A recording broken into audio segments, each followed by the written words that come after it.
Bienvenidos a Esperanza Pense, donde la Esperanza Vence. Welcome to Esperanza Vence, where hope wins. How's it going? How was your weekend? Anything special arrived for you? Jumper cards, King of Swords, Seven of Cups. Ooh, do we have some choices to make? Do we have some clarity to achieve? If there was like fogginess, nebulousness, Seven of Cups is like having a difficult time seeing clarity in options, having a lot of options available, so many so that it can be hard to pick just one or two. Seven of Cups can be a fear of picking the wrong thing, or like performance anxiety, or you know, it's the cloudiness of Neptune there, right? And Venus was just conjunct with Neptune and Saturn. First Neptune and then Saturn. So Saturn can cut things off and bring some clarity, but Saturn's like older than the King of Swords. You know, Saturn's like the Emperor. King of Swords energy, that could be Libra, Gemini, Aquarius energy. Somebody that has a real command over their logic and reasoning skills, but someone who can maybe be a little bit detached from their heart space to the point to where like sometimes they don't know how they feel about something. They can waffle so much that like by not making a decision, it makes the decision. So sometimes even though logic and reasoning can definitely bring us to conclusions when we're dealing with certain aspects of building and architecture, it doesn't always work in matters of the heart. So that's what flavored the rest of our quick hit tarot for today. How are you? Stay tuned please to the end of this video and we will talk more about the astrology that's happening. We'll look at the chart, talk about some aspects of the day that seem kind of interesting, just whatever, you know, whatever floats the boat. Let's pray and then we'll play.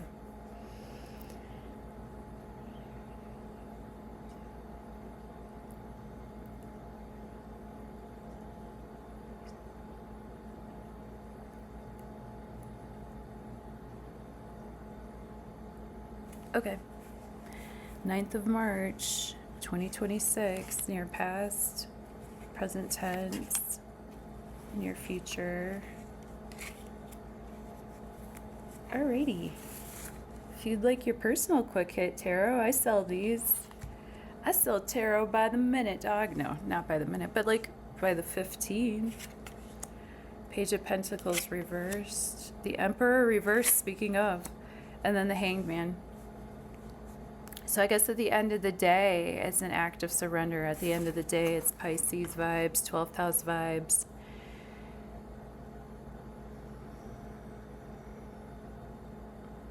A higher spiritual calling, a willingness to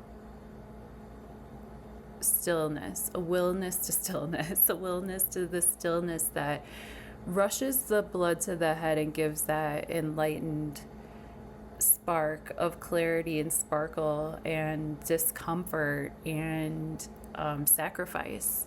You know, these are all 12th house matters. Not being able to twist yourself free from a situation, because the more you struggle, the tighter it gets. So surrendering and going with the flow is definitely Piscean advice, and that's the Hanged Man. So I guess I started from the back and I'm going this way. Whatever. I could go whatever way I want. It's my channel. And thank you for being here. If you have fun with these quick hit tarots and like to fine tune your free will and intuition with me, get that intuitive muscle like strong and strengthened, why don't you like, share, and subscribe, because then you'll know when I'm doing my live stream tomorrow, and you'll be able to like have the notification and we'll talk. Emperor reversed. All right, so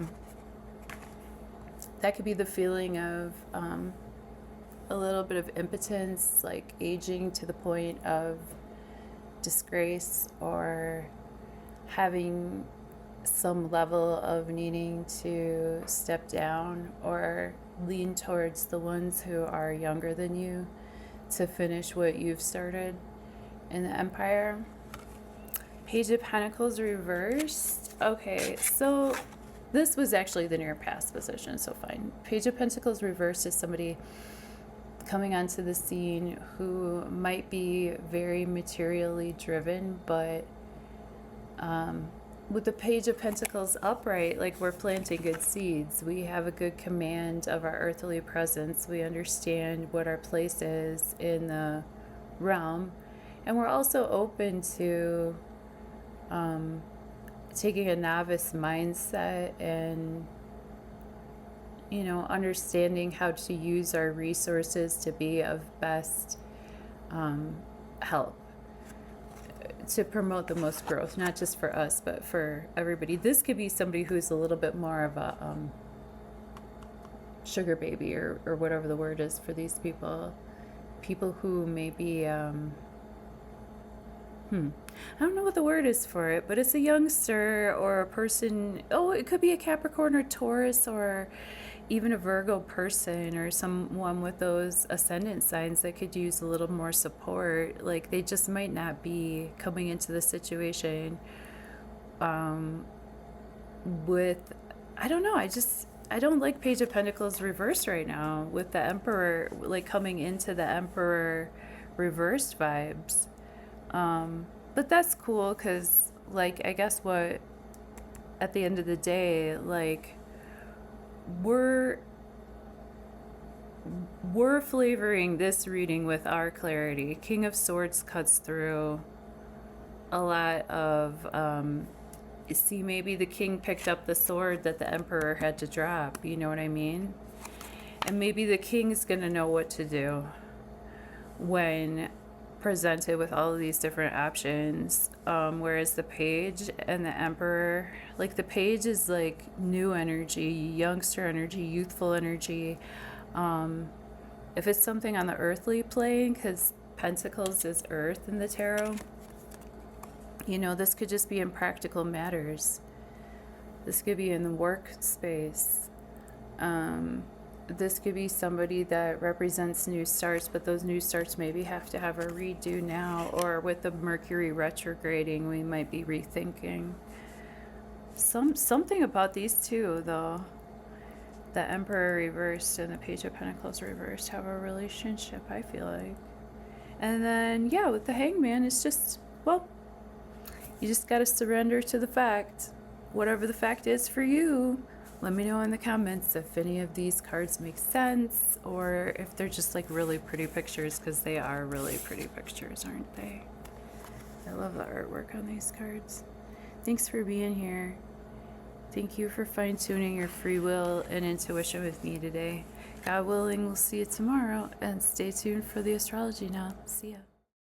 Wow, would you look at that chart? The longer I do this, the more beautiful everything becomes.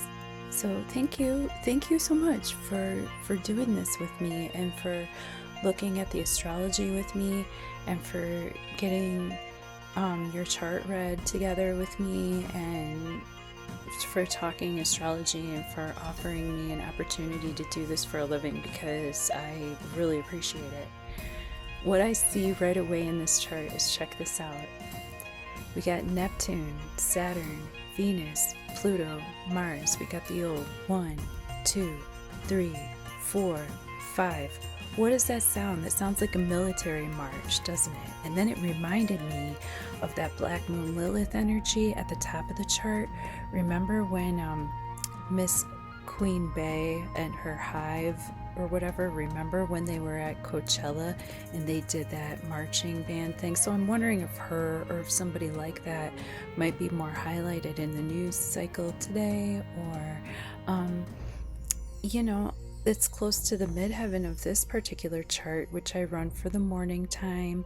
So on this chart, The moon hasn't gone into Sagittarius yet. It's going to be void, of course, and then move into Sagittarius, I think around 10:30 in the morning today. So most of the day the moon will be in Sagittarius, but I just really want to highlight that I'm going to go with, first of all, Neptune, my dreams, my hopes for the future, what I really do believe in. Saturn, what are the boundaries? Like, where can I act, and how? What are the boundaries, and how can I contain this water, this steam, and keep that boiling?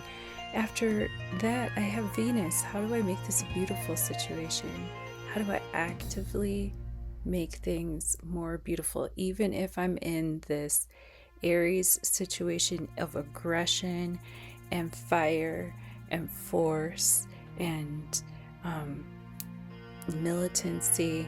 You know, what is the deepest of my powers as Pluto enforces, you know, my sovereignty? And Mars is kind of in a dreamy, you know, state right now, you know.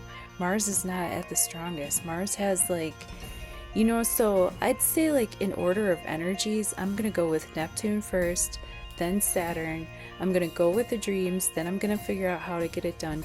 Then I'm gonna make things more beautiful. I'm gonna empower myself, and I'm gonna know that, like, there might be bursts of energy and then needs to rest. Bursts of energy and needs to rest, but it's just so interesting how that looks on this chart. We, of course, have Mercury and Pallas Athena conjunct and in a trine with Jupiter.